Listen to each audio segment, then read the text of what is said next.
యోహాన్ గారు రాసిన సువార్త 2వ అధ్యాయం 13వ వచనం చదవండి.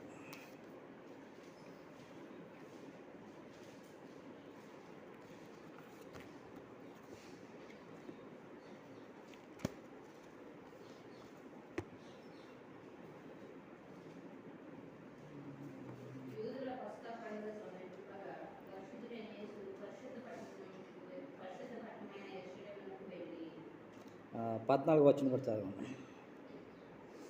పరిశుద్ధ దేవాలయంలో ఎడ్లను, గొర్రెలను, ఆవులను అమ్మువారును, లోకల్ మార్చువారును కూర్చుంట చూసి త్రాళ్ళతో కొరడాలు చేసి గొర్రెలను, ఎడ్లనన్నిటినీ పరిశుద్ధ దేవాలయంలో నుండి తోలివేసి లోకల్ మార్చువారి లోకం చలివేసి వారి బల్లలు పడద్రోసి పావురములు అమ్మువారితో వీటిని ఇక్కడ నుండి తీసుకుని పోండి, నా తండ్రి ఇల్లు వ్యాపారపు ఇల్లుగా చేయకూడదని చెప్పాను. చదవండి. యేసుక్రీస్తు ప్రభువారు దేవాలయంకి వెళ్ళినప్పుడు అక్కడున్న చూసినప్పుడు వ్యాపారంతో నిండిపోయిందంట దేవాలయం. నిండిపోయినప్పుడు ఆ వ్యాపారం చేస్తున్న వారిని రోకలను అన్ని పారవేసి దేవుని దేవాలయంలో ఇలా చేయకూడదు అని ఖండితంగా ఖండించి, ఎందుకంటే దేవాలయం పరిశుద్ధంగా ఉండాలి కానీ వ్యాపార డీలుగా దొంగ గుహగా చేశారట. ఎవరంటే శాస్త్రులైన వారు, పరిశుద్ధులైన వారు, సద్దుకులైన వారు. వీళ్ళు ఎవరంటే శాస్త్రులు, లేఖనం అది ధర్మశాస్త్రం పాటించేవారు. సద్దుకాయలు అంటే కొంతమంది ధనవంతులంట, వ్యాపారస్తులట, ఆ టైంలో ఉండేవారట. వాళ్ళేమో దేవాలయంలోనే క్రయ విక్రయం చేయడానికి చేశారు. బలులు అర్పించడానికి మేకపోతులు, తర్వాత కొన్ని ప్రదేశాల నుంచి వచ్చిన వారు తీసుకొచ్చినప్పుడు అది చెల్లదు, మా దగ్గర కొనాలని, మా దగ్గర కొంటే అప్పుడు బలి అర్పిస్తామని ఆటంకాలు పరిచేవారు ఉన్నారట అప్పుడు దేవాలయంలోని. ఇది మా దగ్గర కొనాలి, మా దగ్గర బలి అర్పించాలి, రోకలైనాను ఏ అయినాను అనేకమైన మా దగ్గర కొనాలని ఆ రీతికి చెప్పినప్పుడు యేసుక్రీస్తు ప్రభువారు ఈ వ్యాపారంని దీన్ని మీరు దేవాలయం పరిశుద్ధ దేవాలయం మీరు అపరిశుద్ధ చేశారు, ఆ రీతిగా మీరు వ్యాపారం చేశారు, ఈ వ్యాపారంగా మార్చివేశారు, దొంగల గుహగా మార్చివేశారని ఆ రీతిగా శుద్ధీకరణగా ఆయన అన్ని పారవేసి తోలివేశారు. వీళ్ళు ఎవరంటే శాస్త్రులు, పరిశీలన అంటే ఆజ్ఞలు పాటించేవారు. దేవాలయం ఎలాగ ఉండాలి ఏంటని ఉన్నాయి, ఆజ్ఞలు ఉన్నాయి, ధర్మశాస్త్రాలు ఉన్నాయి, కానీ అవన్నీ పాటించక దేవాలయాన్ని వ్యాపారుడిగా చేసి ఆ రీతిగా మనకి కనబడుతుంది. ఇర్మియా 7వ అధ్యాయం 11వ వచనంలోని ఒక వచనం చదవండి. ఇర్మియా గారు గ్రంథము 7వ అధ్యాయం 11వ వచనం.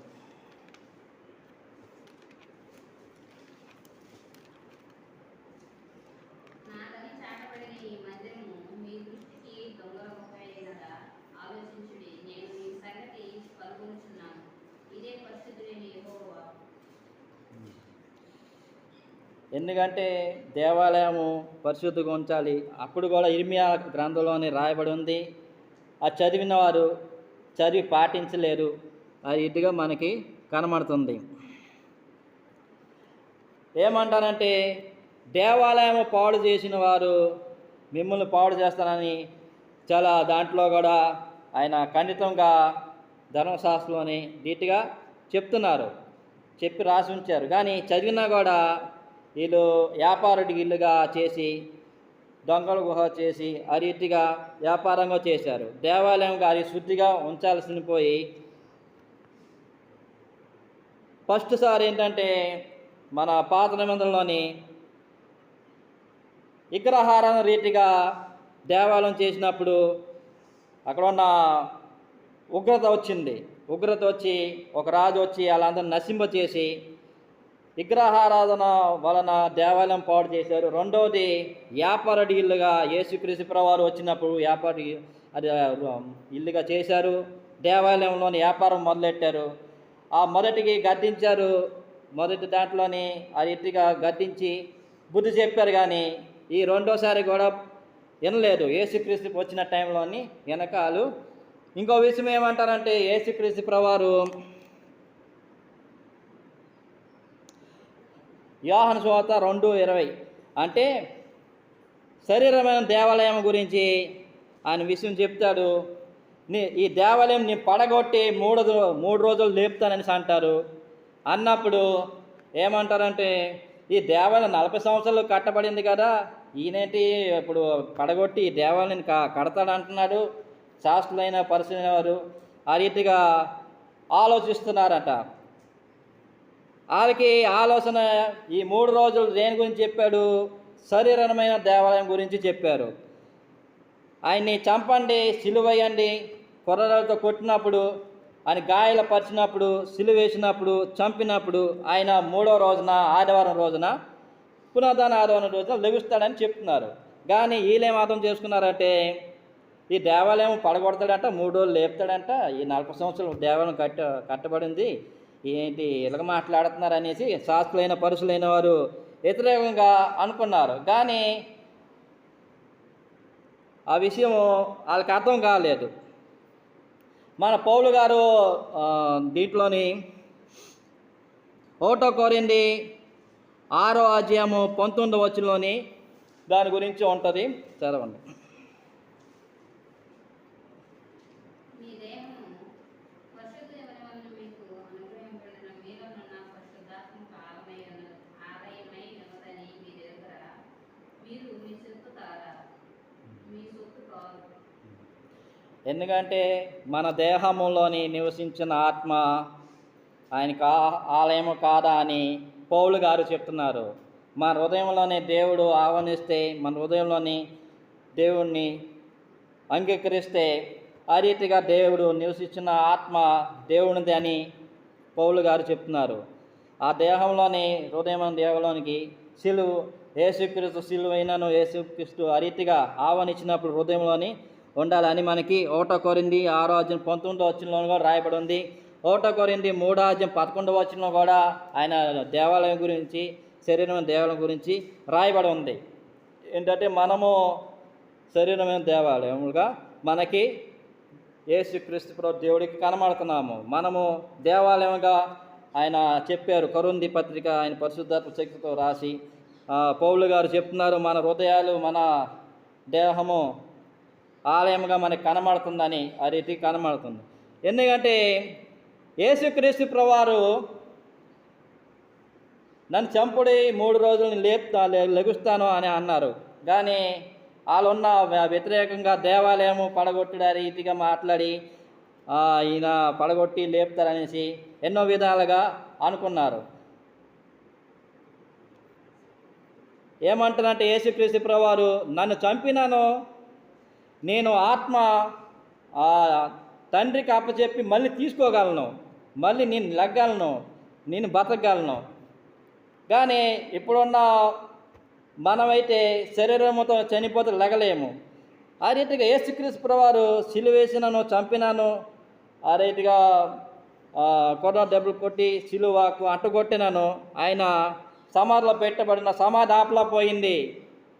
సమాధి ఆయన్ని ఆపలా పోయింది అంటున్నాడు. మరణమా నీ ముళ్ళు ఎక్కడా అని అడుగుతున్నాడు. సమాధిని నువ్వు ఆపలేవని అంటున్నాడు. ఎందుకంటే సమాధి ఆపలా పోయింది, మరణం ఆపలా పోయింది. ఆయన ఏమంటున్నా 3 రోజులు నేను లెగుస్తానని శిష్యులైన వరకు కూడా ఆ రీతిగా 26 అధ్యాయంలో చెప్తాడు. నేను 3వ రోజున నేను మళ్ళీ తిరిగి నన్ను అన్యుల చేతికి అప్పచెప్తారు, నన్ను చంపుతారు, నీ సిలువ వేస్తారు, 3 రోజులు నేను లెగుస్తానని 26 అధ్యాయంలో కూడా రాయబడి ఉంది. యేసుక్రీస్తు ప్రభువారు ఆ రీతిగా చెప్తున్నారు.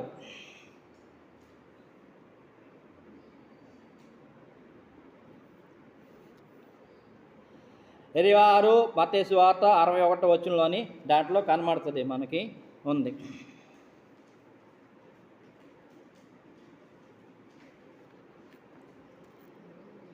యోహాను సువార్త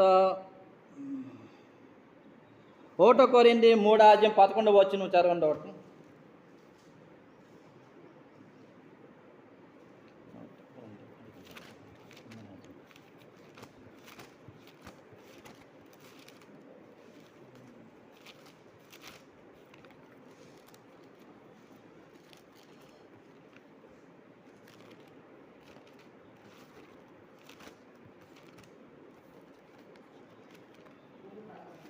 మూడు పట్ల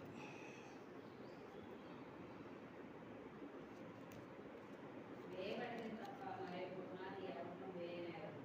ఈ పునాది పరిశుద్ధుడైన యేసుక్రీస్తే. పునాది యేసుక్రీస్తు అని ఎవడను వేయనేరడని మనకి కనబడుతుంది. 3:11 వచనంలోని 1 కొరింథీ దాంట్లోని. ఎందుకంటే మనకు యేసు దేవుడు ఆదామావుల్ని ఒక రీతిగా ఊదినప్పుడు ఆత్మగా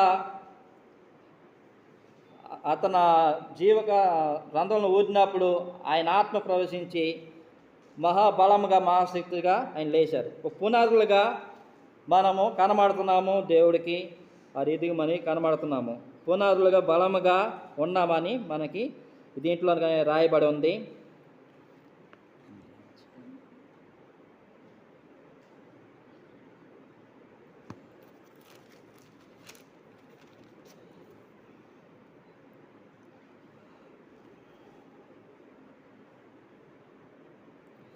ఆరాధ్యం 19 వచనం నేను చదువుతున్నాను. 1 కొరింథీ. మీ దేహము దేవుని వలన మీకు అనుగ్రహింపబడిన మీలో నన్ను పరిశుద్ధాత్మక ఆలయం ఉన్నదని మీరెరుగరా? మీరు మీ సొత్తు కారు, విలువ పెట్టి కొనబడిన వారు గనక మీ దేహముతో దేవుని మహిమపరచుడి. మీ దేహముతో మహిమపరచుడు అంటే మనము ఘనపరచాలి, మనము సృష్టించిన దేవుని ఘనపరచాలి, దేవుడు మనం దీవించిన ఆ రీతి దేవుని ఘనపరచాలి. మనము సృష్టించి మనకి నిలబెట్టిన వారు దేవుని ఘనపరచాలి. 20 వచనంలోనే మనకి కనబడుతుంది. మీ దేహం దేవుని మహిమపరచుడి, మన బలము. ఆ రీతిగా ఈ దేహముతో మనం స్తుతించాలి, ఆరాధించాలి. మనకి కీర్తన గానంలో దావీదు గారు ఏమంటారు? నా ప్రాణమ యెహోవాను సన్నిధించుము, నా ప్రాణమ యెహోవాను సన్నిధించుమని ఆయన అంటాడు.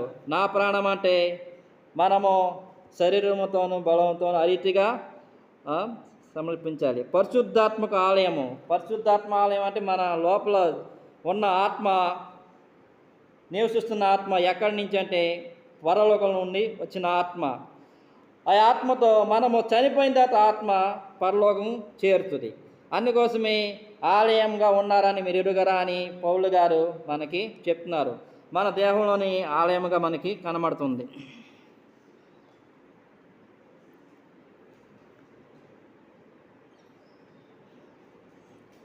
యోహాను సువార్త 6:20 వచనం నేను చదువుతున్నాను.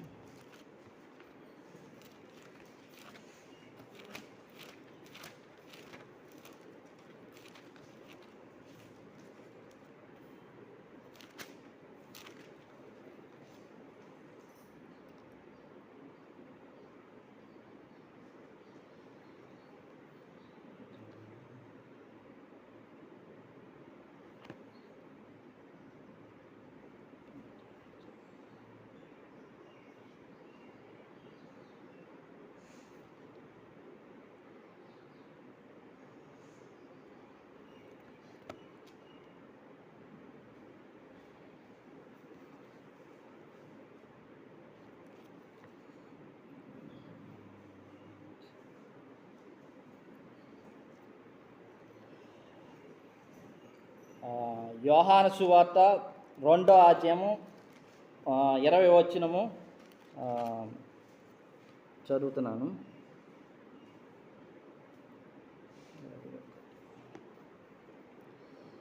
యూదులు ఈ దేవాలయము 40 సంవత్సరములు కట్టారు, నీవు 3 దినంలో దాన్ని లేపుదువా అనిరి.